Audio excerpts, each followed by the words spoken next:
Elsie McCabe Thompson has been able to join us. Absolutely. Okay. Good morning. Good morning. And I understand that the Mission Society, of which you were president, has been serving New Yorkers for over 200 years, which is quite a bit longer than WBAI has been on the air. But could you maybe give us a little introduction about why was it founded, who does it serve, and give us, what's your current scope of programs? And who it serves is a very simple question.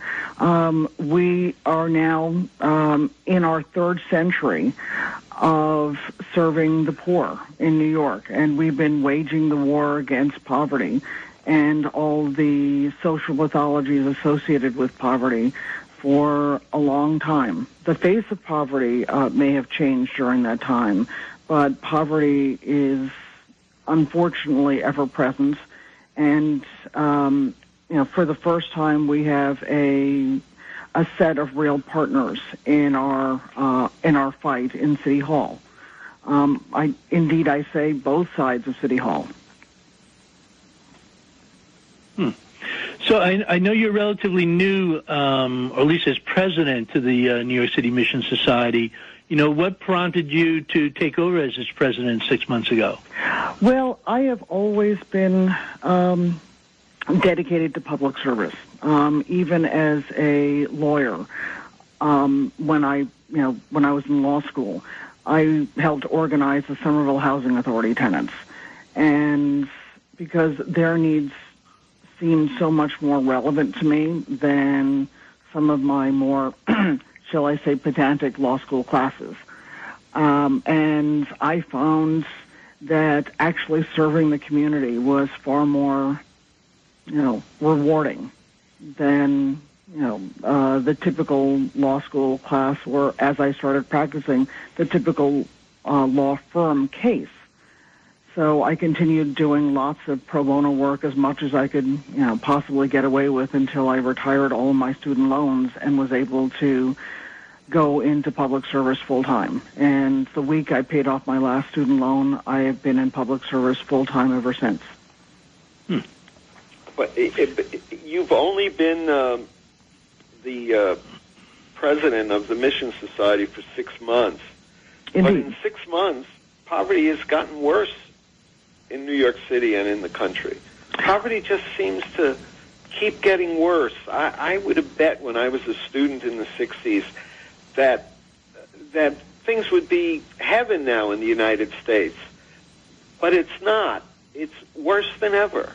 It's certainly not. And part of the problem is not only the widening gap between haves and have-nots, but poverty is something that most people don't like to look at. People like to look at things like art and cute animals, and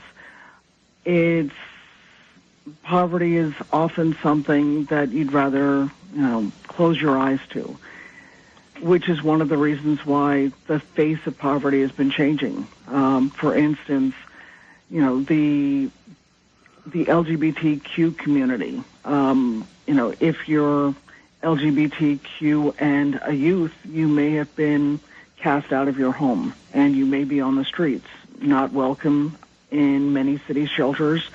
And that face of poverty, the extent to which people even were aware of it before, they tried to close their eyes to the existence of, things that they would rather not see. We're talking with Elsie McCabe Thompson, who is the president of the New York City Mission Society. I understand that one of your new key programs is the East Harlem Cure Violence Initiative, also known as... We've been in running a Cure Violence Initiative for years in Central Harlem. We've now expanded to East Harlem, and the mayor and the speaker have asked us to even expand north into the Bronx, into District 12, Councilman King's district. Can you explain what the program, does and has accomplished?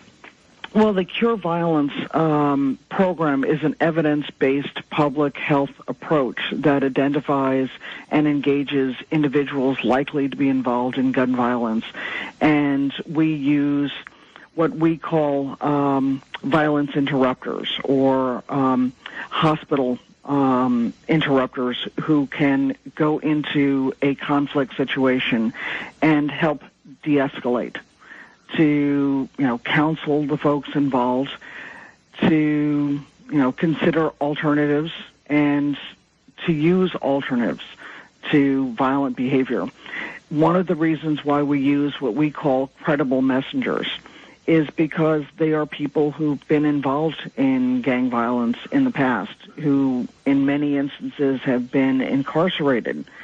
And they can credibly say to a young person who's in a gang or is considering retaliatory violence that it's not the way to go. It doesn't end well for anybody. And if I went into that type of situation, not that I lack compassion, but if you or I went in, we're not taking it seriously. But when someone speaks who's been there, who's gone down, who's chosen the wrong path before, and can say from personal experience, there's another way to go, and you don't want that other path, that's a good thing. And we've been actually quite successful in, helping counsel mediate potential conflicts before they erupt into something far greater.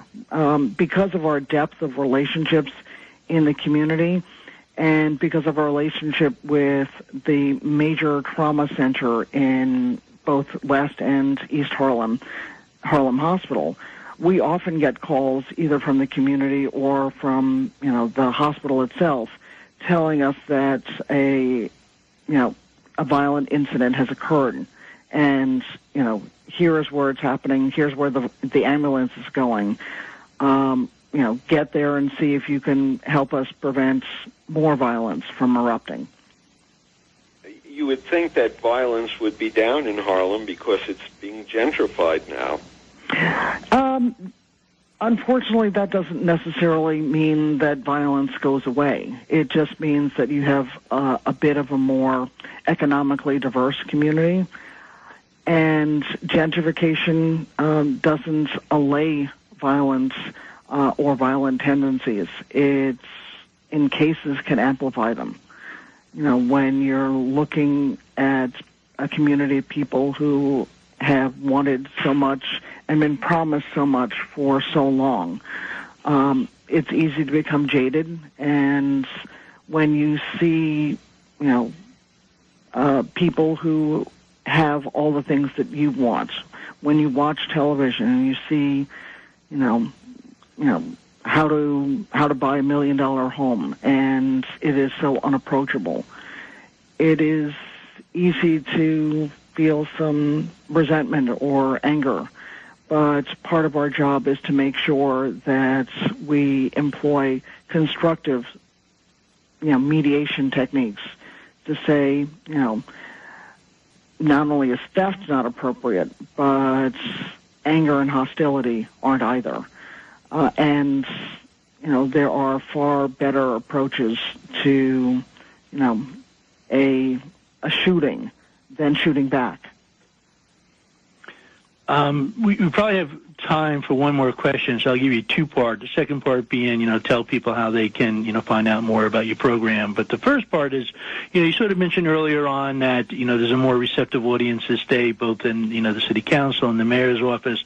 I think a lot of us advocates are very particularly excited that Stephen Banks, former legal aid director, is now the head of HRA. But what are some of the other issues that you're still hoping or solutions that the mayor and the city council will pick up and push forward with respect to your program mission? Well, one thing they are doing is expanding, God Bless Universal Pre-K. It's a wonderful and very needed initiative, but it's also needed, expanding the assistance, which they're doing for middle school students after school, getting them additional help so that there are alternatives to being home alone or on the street. You know, back in my day, we used to call them, and frankly, I was one of them on occasion, latchkey kids, because, you know, we had the keys to our home and could go home right after school on our own. And it's those middle school years where kids, you know, can get into a lot of mischief if they're unsupervised. So providing safe spaces where kids can go, can get homework assistance, as well as, you know, engage in recreational activities that are not only constructive and healthy, but also safe. That was very And how do people find out more about your program? That's easy. Go to our website. It's nycmissionsociety.org. Okay. Well, thank you very much for joining us here today on WBAI. Thank you very much, and we hope that Thank you for having me. And by the way, I too have been a contributor, and I've been inspired, so I'll be giving as well. Thank you. Thank you very much.